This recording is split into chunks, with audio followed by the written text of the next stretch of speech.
Shalom, Bapak Ibu saudari terkasih, jumpa lagi dalam Suara Gembala. Saudaraku, hari ini kita akan membaca 1 Korintus 1 ayatnya yang ke-24. Itu tentang hikmat, saudara. Ya, di sini Rasul Paulus mengemukakan akan satu kebenaran yang sangat penting bagi kita sekaliannya. Tetapi untuk mereka yang dipanggil, nah siapakah itu? Saudara dan saya, kita semua yang percaya ya, kita dipanggil. Baik orang Yahudi maupun orang bukan Yahudi, Kristus adalah kekuatan Allah. Jadi kekuatan Allah itu ada pada Kristus. Kekuatan untuk apa? Untuk segala-galanya, termasuk untuk menyelamatkan tentunya ya.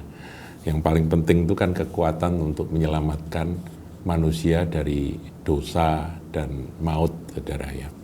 Kristus adalah kekuatan Allah dan hikmat Allah. Jadi Tuhan Yesus Kristus itu adalah hikmat Allah. Nah, kita sudah belajar, saudaraku, tentang Yesus Kristus yang adalah Logos atau firman itu. Pada mulanya adalah firman, firman itu bersama-sama dengan Allah dan firman itu adalah Allah. Dan firman itu pencipta segala sesuatu ya. Yohanes 1 ayat 1 tadi, kemudian ayat yang ketiga. Nah, kita sudah belajar itu berulang-ulang dan saya ingin tekankan bahwa di dalam Logos atau di dalam firman itu ada hikmat. Ya, jadi firman itu mengandung hikmat. Di dalam firman ada hikmat atau kebijaksanaan, pengetahuan, kecerdasan Allah itu semua ada di dalam Logos atau di dalam firman. Nah, Yesus Kristus adalah sang firman. Dia adalah di sini di dalam 1 Korintus 1 ayat 24, Kristus adalah hikmat Allah yang juga kekuatan Allah. Ya, Allah menciptakan segala sesuatu melalui firman-Nya dan di dalam firman itu ada hikmat. Nah, kita lihat lagi saudaraku ya, diulang lagi di ayat 30. Tetapi oleh Dia kamu berada dalam Kristus Yesus, yang oleh Allah telah menjadi hikmat bagi kita. Jadi Tuhan Yesus Kristus itu telah menjadi hikmat bagi kita. Ia membenarkan dan menguduskan dan menebus kita. Membenarkan, menguduskan, dan menebus kita. Komplit, saudaraku ya. Nah, sekarang kita akan lihat perjanjian lama, saudara, tentang hikmat. Ini adalah wejangan hikmat yang ditulis oleh Salomo di dalam Amsal 8. Saya tidak akan bicara tentang Amsal 8:22, tapi saya akan menyampaikan tentang akhir dari Amsal 8 ini. Ini tentang hikmat. Nanti saudara baca sendiri itu tentang hikmat. Ayat 35, saudaraku. Karena siapa mendapatkan aku, jadi siapa mendapatkan hikmat. Nah, kita sudah tahu hikmat itu adalah Kristus. Ya, hikmat Allah ya, bukan hikmat manusia. Itu adalah Kristus.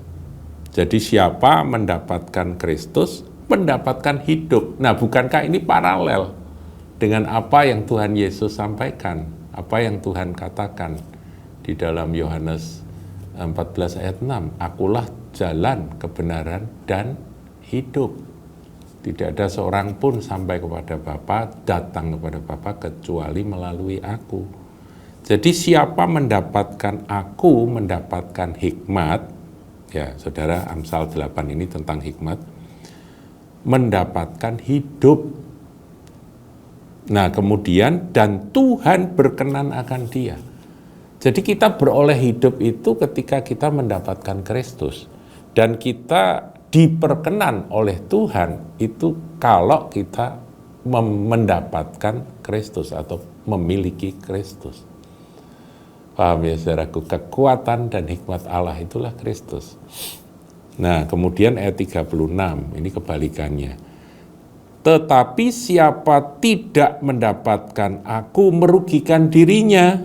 Semua orang yang membenci aku mencintai maut. Saudaraku, hari-hari ini saya melihat ada begitu banyak orang yang karena tidak tahu siapa Yesus Kristus, mereka membenci. Seperti orang-orang Yahudi pada zaman Tuhan Yesus, mereka membenci Tuhan Yesus tanpa alasan. Nah, di sini dikatakan orang yang membenci aku, membenci Sang Firman, membenci Sang Hikmat itu, sesungguhnya mereka mencintai maut. Mengerikan, saudaraku ya. Suatu kebodohan orang yang tidak memperoleh Yesus itu rugi besar. Bahkan ketika orang ketemu dengan Yesus melalui berita Injil yang disampaikan di mana-mana, mereka tiba-tiba membenci begitu saja, ya, karena ada roh jahat yang bekerja dan orang ini disetir oleh roh itu. Ya sebetulnya dia sedang mencintai maut. Dia membenci Yesus itu, dia mencintai maut. Saya berharap saudara paham bahwa Yesus Kristus Tuhan kita adalah kekuatan dan hikmat Allah. Kita bersyukur bahwa kita punya Dia. Kalau saudara baca di dalam 1 Korintus tadi itu dibandingkan antara hikmat Allah dan hikmat manusia. Hikmat manusia itu tidak ada apa-apanya dibanding hikmat Allah. Dan hikmat Allah ada di dalam Yesus Kristus Tuhan yang kita terima sebagai Tuhan dan Juru Selamat kita. Tuhan Yesus berkati.